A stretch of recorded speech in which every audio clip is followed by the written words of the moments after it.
Okay, first of all, my name is Jordanus Parehe, and now I'm going to present about 3.1 Digital Identity Management.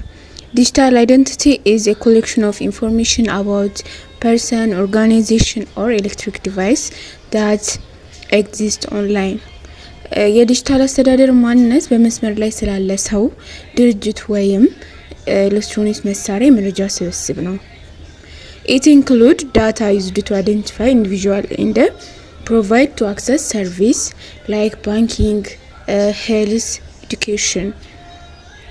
Managing digital identity involves limited data shared online በመስመር ላይ የተጋራ ወይም መገደብ avoiding excessive storage ከመጠን በላይ ማከማቸትን ማስወገድ ensuring data accuracy and removing info የውሂብ ትክክለኛነትን ማረጋገጥና ተደጋጋሚ መረጃን ማስወገድ digital identification can be verified through database check የውሂብ ጎታ ፍተሻዎች document and identity verification ሰነድና የማንነት ማረጋገጫዎች biometric methods like fingerprint and facial recognition ኢትዮጵያ ናሽናል አይዲ ለዲጂታል አይደንቲቲ ማኔጅመንት ኤግዛምፕልነት ተጠቅሷል። ኢትዮጵያ ናሽናል አይዲ ፕሮጀክት to provide a secure, reliable and accessible digital identification system for all citizens under the digital ኢትዮጵያ በ2025 ስትራቴጂ ማለት ነው። ኦኬ አሁን ደግሞ 4.1 collaboration to digital technologies በዲጂታል ቴክኖሎጂ ስራዎችን ማጠናቀቅ Digital collaboration means working with others using digital device and technology to complete tasks. It involves tools, apps, software, and online platform that enhance communication, document management, and info sharing of improved productivity and efficiency in workplace, schools, and organization. The internet plays a key role by allowing people collaborate in real time regardless of the time zone or location. 1.41 components of digital collaboration. የመጀመሪያዎቹ የኮምፖነንት የምንላቸው people ናቸው።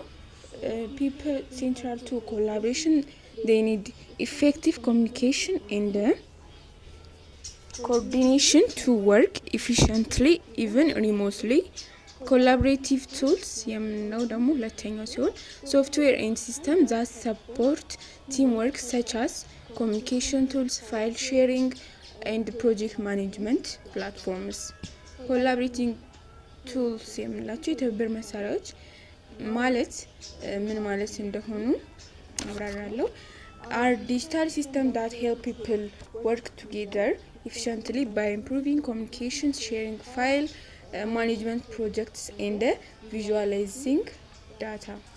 የትብብር መሳሪያዎች ግንኙነት በማሻሻል ፊልዶችን በማየት ፕሮጀክቶችን በማስተዳደር እና ወሂቦችን በማየት በብቃት አብረው እንዲሰሩ የሚያግዝ የዲጂታል ቴክኖሎጂ አይነት ነው። Types of collaborative tools የትብብር መሳሪያ አይነቶች የመጀመሪያው ኮሚኒኬሽን ቱል ወይም የመገናኛ መሳሪያዎች enable message, video and conferencing የቪዲዮዎች መላላኪያና የተለያዩ ኮንፈረንሶችን project management tools የምንለው ደግሞ help organizing, manage project and tasks ፕሮጀክቶችና ተግባሮችን ለማደራጀትና ለማስተዳደር ያግዛል። documentation and file sharing የሰነዶችና የፋይሎች ማጋሪያ መሳሪያዎች allow editing, commenting and sharing of files ፋይሎችን ማረም አስተያየት መስጠት data visualizing የውሂብ ማሳያ ነው። display data using note taking used to record and organize ለኮላቦሬቲቭ ቱል ኤግዛምፕል ወይም ዲቫይስስ የምንላቸው ስማርትፎን፣ ታብሌት፣ ላፕቶፕስ are essential for digital collaboration as they enable connectivity and communication. 5.1 Engaging citizenship through digital technologies. Digital citizenship means using technology responsibly to engage with society. It involves positive, critical, and component participation in digital environment while respecting human rights and dignity. Good digital citizenship includes using technology to improve the community, ህብረተሰቡን ለማሻሻል ቴክኖሎጂን መጠቀም, making voices heard by leaders in the global community, checking the reliability of online information, የመስመር ላይ መረጃ አስተማማኝነትን ለማረጋገጥ። Example, in 2021, Ethiopian supported the Grand Ethiopian Dam using hashtag It's My Dam on social media to show unity and raise awareness globally. Example ሆኖ የተጠቀሰው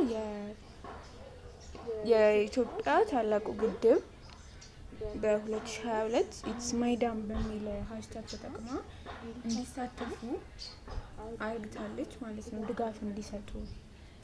አመሰግናለሁ።